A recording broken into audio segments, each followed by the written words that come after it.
Good morning, everyone. Welcome to today's Richardson Challenger joint webinar, Navigating the Buyer Confidence Crisis, Results from the 2025 Selling Challenges Research Study. Thank you so much for joining us. Before we get started, just a quick housekeeping note. We will be sending the slides and recording around in the next few days, so keep an eye out for that email. And then, of course, this is participatory. We want to hear from all of you. So please share your thoughts and comments in the chat as we go along. And also, we're going to ask you to put your questions. We should have a little bit of time at the end to answer any of your questions.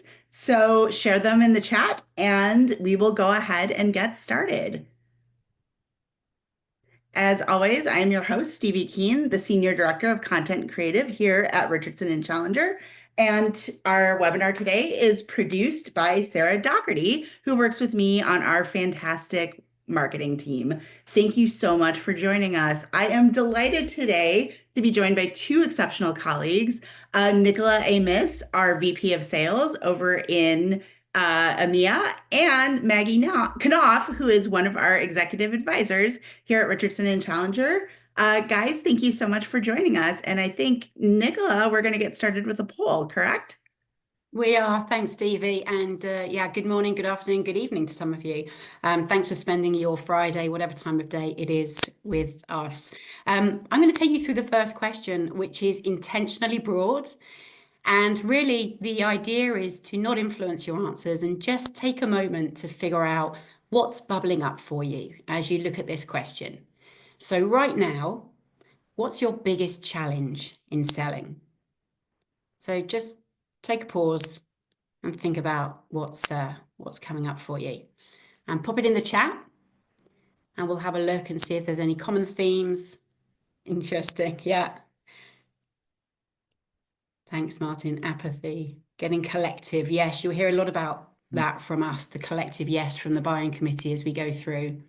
Indecisions, absolutely. Budget uncertainty and all of the above. Love that. Lots of common themes coming through. Everything's on hold due to the economy. Yeah. Totally relate to a lot of these things. Trust in value, market instability. Tariff concerns. Yeah. Thank you. Wonderful. Thanks for all your activity and thanks for keeping them coming. So what does that all mean? We weren't intending in sending you into a spiral, but actually this is how it shows up for us, right? It's we've aptly named it the buying, selling chaos spiral. And as you can see from all of your comments, it certainly feels like that at the moment. So as you look at that graphic, definitely uncertainty, market instability, economic, political climate, combined with that rapid technology pace of change at the moment, is making us all feel like it's somewhat of a spiral. So imagine what the buyers are feeling. And of course, what that leads to is slower pipelines, longer sales cycles, and much more fragmented deals, if indeed they do ever come. So we'll take you through three statistics to start us off. So if we go to the left and have a look at 48%. And remember, this was seller challenges. And the first one is around winning opportunities. So nearly half of the people surveyed, a decent data set of over 500, said that it was buyer indecision that was their top challenge in winning opportunities. And we've seen this through the chat. What we know is that as buyer anxiety increases in the current market, appetite for change and appetite for taking risk reduces. And of course, people start to lean into the status quo, fear of blame and regret, etc. So it's a lot easier to sometimes do nothing, hence indecision. So definitely a key theme in this seller sentiment survey. You move towards the top right and have a look at the next key phase. So this is all around challenges in the negotiation hurdle. And what did sellers tell us were their biggest challenges? And that was, generally speaking, gaining buyer commitment. And again, this is in the negotiation phase. What was interesting here was that the breakdown between legal and procurement, which is often much higher up, and it certainly is that I've seen in the past, that was number 3 at only 34%. So that's not the thing that you're feeling right now. It's definitely that commitment. And we saw that again in the chat. That was a common theme. The one on the bottom is one that I definitely feel, as do the teams that I work with. And this is quite frightening at 68%. So this is if you think about late stage, late pursuit. And this is what sellers said were their biggest challenges when closing deals. So late cycle, 68% said that it was actually buyers failing to follow through on agreed actions when closing deals. And how that's showing up is people dragging their feet, not responding at all, continued concessions, continued delays. So what Maggie and I will talk about through this webinar is some practical ideas as to how to address some of those, all of those, and hopefully something you can take away. Over to you, Maggie. Yeah, thanks, Nicola. Okay, so we know that buyer indecision remains a top concern for sellers, but the why behind this indecision is evolving by the minute, and it's rooted in today's shifting internal and especially external dynamics right now. So much of this indecision and buyer confidence crisis, as we know, is born out of that fear of messing up, being blamed for making a poor purchase decision. And so what this tells us is that every purchase decision is being scrutinized, and even existing vendor relationships are being reevaluated. So renewals are not safe either. A pretty dismal prospect there. I work on our advisory team, and we talk a lot about change management with our clients and how we can set them up for success. Because by nature of partnering with us, they are seeking to change. And so more and more, I'm hearing the words change fatigue from our clients. And in fact, a recent study run in Q4 of last year reported that 38% of leaders would prefer to quit than lead another large-scale change project, which is scary, but also some are clearly doing it because, as I saw some of you mentioned in the chat, we are seeing massive amounts of stakeholder turnover, which can force a seller to have to restart a deal from square one or derail it entirely in the worst case scenario. So all of these things are a problem and contributing to this buyer confidence crisis. Amplifying that today is the external uncertainty that our buyers are feeling in a big way, whether it's the way AI is changing the way we do business or the shifting economic landscape. All of that sort of thing is kind of contributing to this internal pressure and kind of fear of commitment. So all of that to say, change is more than ever now a constant. And if we flip to the next slide here, the complexity of today's buying process is not helping things. So I imagine this graphic looks unfortunately familiar to a lot of you. And adding to the anxiety around internal and external change, the buying process in and of itself is really hard. So we've known this is a case for a long time, but again, even more today, we're feeling added pressures and new dynamics that are just contributing to make that even more of a chaotic swirl of overwhelm. And it needs to inform how we're showing up for our customers. Lovely, thanks, Maggie. And I know that that theme of change fatigue is probably resonating with a lot of people right now. So if we think about that image that Maggie just shared with us, interesting to know how that made you feel, and then translate that into how that must make our buyers feel. That whole purchase jungle. So we'll start to transition here into how we can rebuild buyer confidence and how we can actually help our buyers make sense of all the information. So the first topic we wanted to focus on is breaking through the noise. If you look at the statistics on the left-hand side, again, this is what sellers told us were their biggest challenges. And this probably isn't a surprise. 57% of people still struggle to tailor messages to varied stakeholder priorities. And we can talk about some practical ideas in a minute as to how to better do that. And then the other challenge that really bubbled up was struggling to develop clear and compelling messages in outreach. So definitely the whole kind of top of funnel, securing the meeting in the first place. So one's general and one is more very specific top of funnel. Again, interestingly, if we think about the data, social selling, the challenge sellers are saying in social selling has dropped significantly, which is telling us that either people are mastering it or it's just becoming table stakes. We all have to use social selling and we're all mastering it a lot more. So these things are the things that are bubbling up that people are struggling the most with.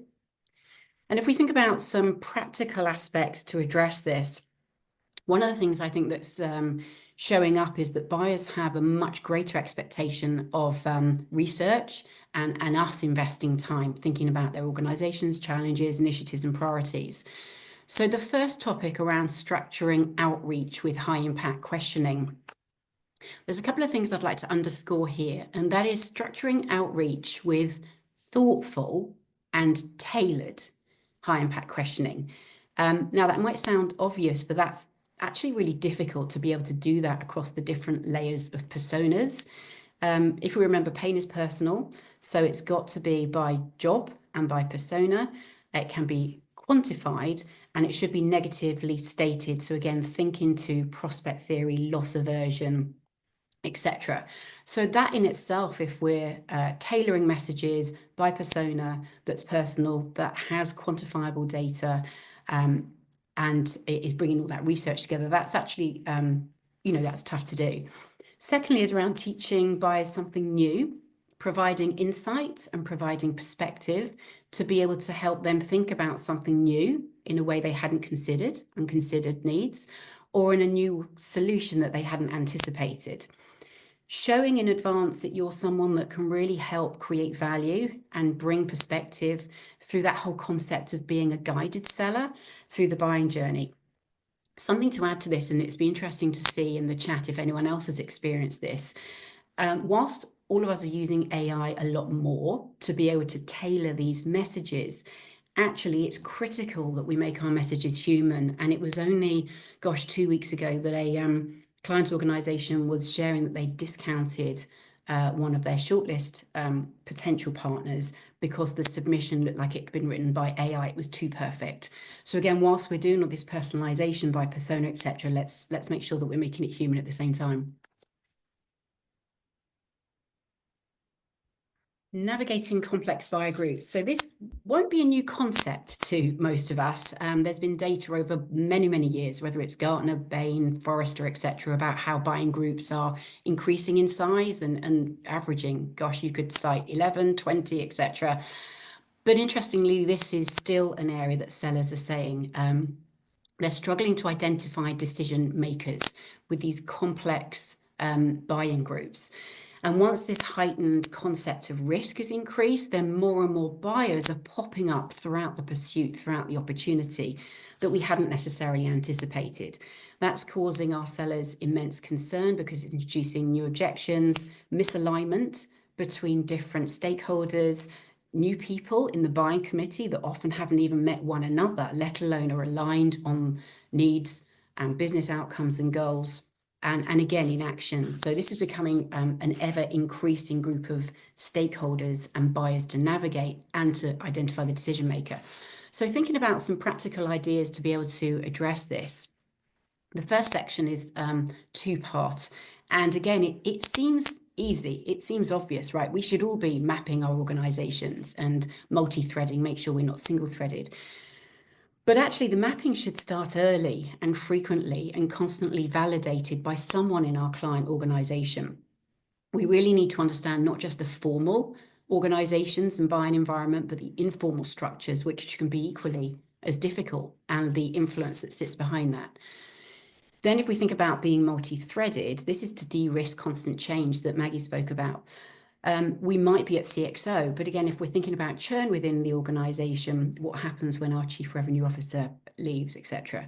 So being able to de-risk that churn and helping buyers guide through their own committees is a role that we can play in that guided seller. The second point is around identifying internal champions. And again, we can pull out good old stakeholder mapping here. So thinking about our buyers' backgrounds, preferences, biases, who they've used before, personal business drivers, who has the most to gain from the initiative and the change, and who has the least to gain, who's got the most to lose. So that's a practical thing that we can consistently do. And as we think about targeting advocates that can drive the change internally, again, this is about really trying to figure out who has the company's best interest and outcomes, not just their own personal drivers, who's most excited by the data and the insights. who loves that data, who's focused on evolution as opposed to only status quo, and can help drive through the change to be able to navigate the decision-making process. So hopefully a few practical tips there. Absolutely. Thanks, Nicola. So this stat here on the left tells us that emphasizing the cost of inaction is more important than ever, yet sellers are struggling to articulate it, which is clearly a problem that bears addressing. So customers must see that their current approach is unsustainable, and we need to make sure that sellers feel equipped to do that. More often than not, we understand a customer's buying process better than they do, which allows us to be that trusted advisor to help guide them and provide the reinsurance that they need to combat indecision. And we also know that once a customer understands the cost of an action, the points here on the left kind of feed into the idea that it's important to make them feel confident and optimistic about their future and their role in choosing it. So once they've kind of bought into the idea that their current state is no longer sustainable, we need to make sure that we are feeding into helping them kind of co-author the solution. Loss aversion theory tells us that people are more motivated to avoid losses than pursue gains. And so helping them visualize this future state in a way that dials down that fear of purchasing or FOMO, as we've termed it in the past, helps provide comfort with making that change that we know so many on both sides of the conversation are kind of reticent to do right now. So because of this, we know that psychologically, a key part of conveying that cost of inaction is de-risking the future state, alleviating the fears of potential failure, the rampant pressure they're feeling from their colleagues about getting pinned with a wrong decision or something that could cost them a lot of money. They're not seeing so much the benefit of what it could save them or the money that it could make them. So we need to make sure that we are doing our part and being so familiar with their process to help them dial down the fear of messing up tied with that proposed change that we're suggesting. Yeah, so with indecision threatening over half of our deals, how do we successfully articulate the cost of inaction and de-risk the future state? So you all are familiar with the concept of taking control. That is useless if we're not incorporating the customer's buying journey into every step of the seller's process. The whole concept of customer verifiers, which I'm sure you all are also familiar with, is ensuring that we're taking our cues from the buyer to inform how we're moving forward in a deal. So our sales process, as opposed to just a list of to-dos that we're assigning to our customer, really does need to be like a symbiotic dialogue. And this ties in really nicely with the concept of purposeful collaboration, which, Nicola, I know you are an expert on. Can you share a little bit more with us about that? Yeah, it's interesting, isn't it? That was the that horrible statistic that we were trying to ignore, the 68% at the beginning of the webinar. It's definitely a concept that Richardson's side of the business has embraced for a long time, how to create consensus at late stage deals by co-creating mutual action plans and mutual close plans.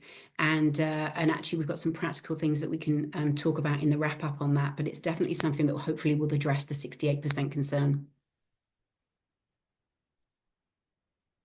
So we also, and Nicholas touched on this, but need to consider who we're speaking with and taking into consideration how they communicate and how they want our solution to be delivered to them. Are they a driver? Are they an expressive? Are they an analytic? And that should inform kind of the types of information that we're putting in front of them to best meet their unique motivations and needs so that we can tailor that message accordingly.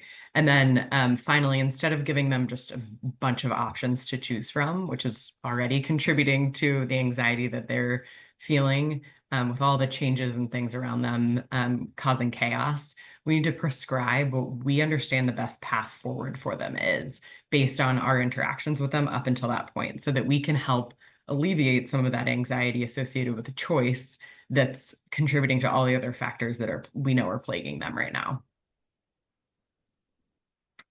Great, awesome.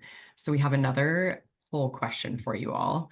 I've been working on some deal coaching sessions with customers recently, and the other day I had one who was strategizing around reapproaching a prospect that had previously lost to no decision. And the main reason, in addition to stakeholder churn, which seems to be a very common theme today, is that they had been given kind of the classic hallmark of the confidence crisis we're seeing, that the solution at that moment was too disruptive to their business. So basically a fear of failure, a fear of things not working out at that time, and kind of delaying the inevitable. So curious to hear from you all. Tell us in the comments, what reasons have you been hearing from customers on recent no decision losses?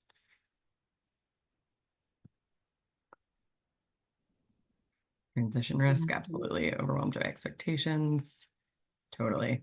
Yep. Disrupting their business. Too busy. Yep. Which is probably an excuse for something else. Yep. Waiting for the market. Of course, there's just so much going on right now. Economic growth, budget freeze, classic. Yeah, and a lot of these are kind of anxiety and indecision in disguise. And so they may be saying something on the surface that actually points to things that we can help them with. So thank you all so much for those responses.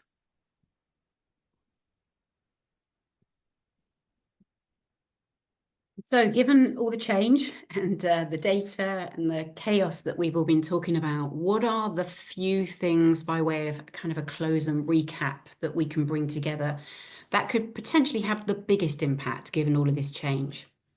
So let's have a look at that data point earlier that was mentioned, which was actually purchase regret without the support of a rep to be able to work through the buying process. That was the first one. What can we do about that?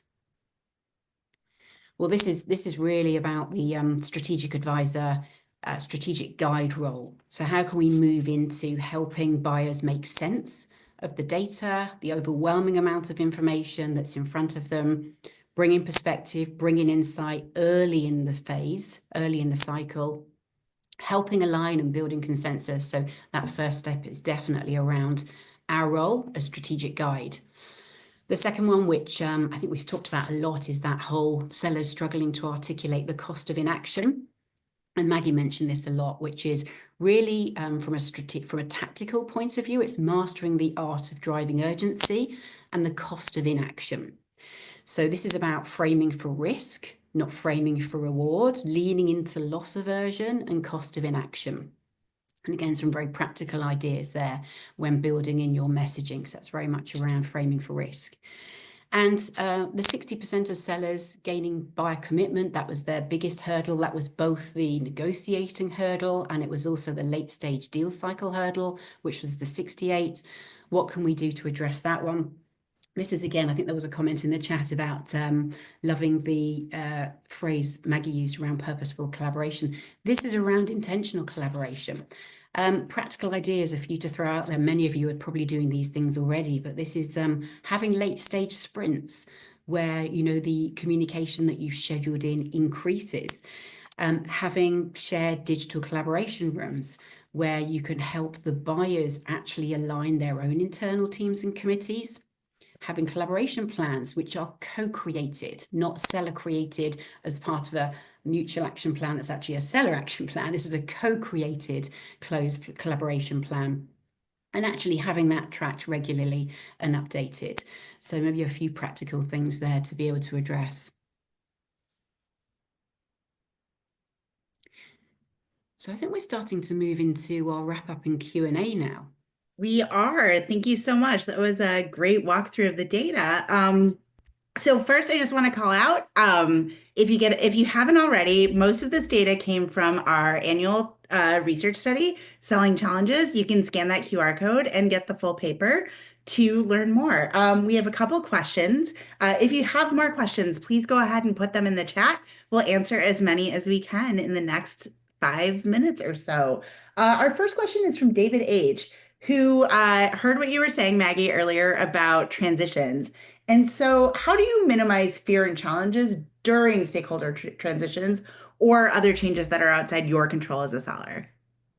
Absolutely. It's a great question and one that I think is important for all of us to think about these days as we're just dealing with this so much.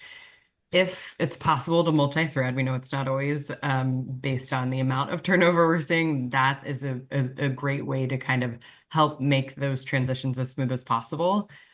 If you do only have kind of one main contact, working with them to either, ideally, if they're a mobilizer, kind of help advocate for you internally amongst those new stakeholders and kind of take it back to whatever square, be it one or two or three, that we need to go to in order to get that new stakeholder on board and kind of singing from the same songbook as the folks that may have left the organization are on is really important. We, in the face of transition and turnover, need to be laser focused on the folks that we have access to at that point and making sure that we are taking into consideration and flexing to the new motivations and roles and the fact that a new stakeholder likely has a lot to prove when they're coming into an organization. So thinking about making sure that they understand the cost of indecision or the cost of their status quo, and then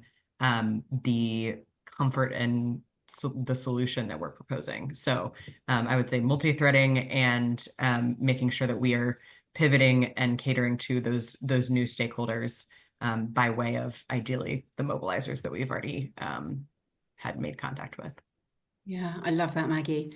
And if I may add one on so that's the selling team. What can we do with those transition and changes as well? We often talk about the whole opportunity health and where we're at. So it's resetting where are we at with our pain, with our power, with our vision, with our consensus, and actually resetting some of our prior assumptions. And that might mean going back to the drawing board on some of those and having a look at those. So yeah.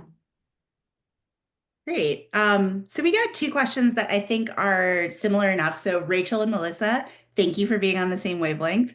I'm going to combine them into one question. So, what are the things we can put in our toolboxes to minimize the fear to buy? And I think this is what Rachel asked is kind of connected, which is how do you find the strategy of start small, work now? So like rather than finding the whole solution to the problem, what chunk do you recommend starting with?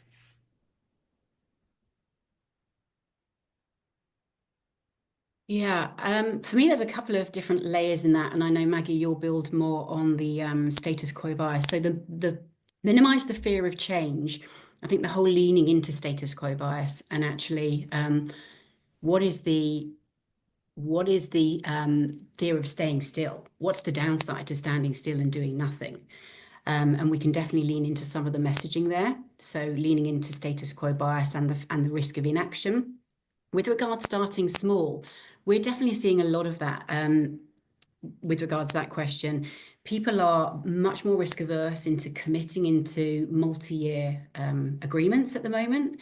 So actually starting small, building the business case, demonstrating impact, documenting results, building the stakeholder environment is something that we're seeing a lot more of because of that ability to just reduce the fear and reduce the risk.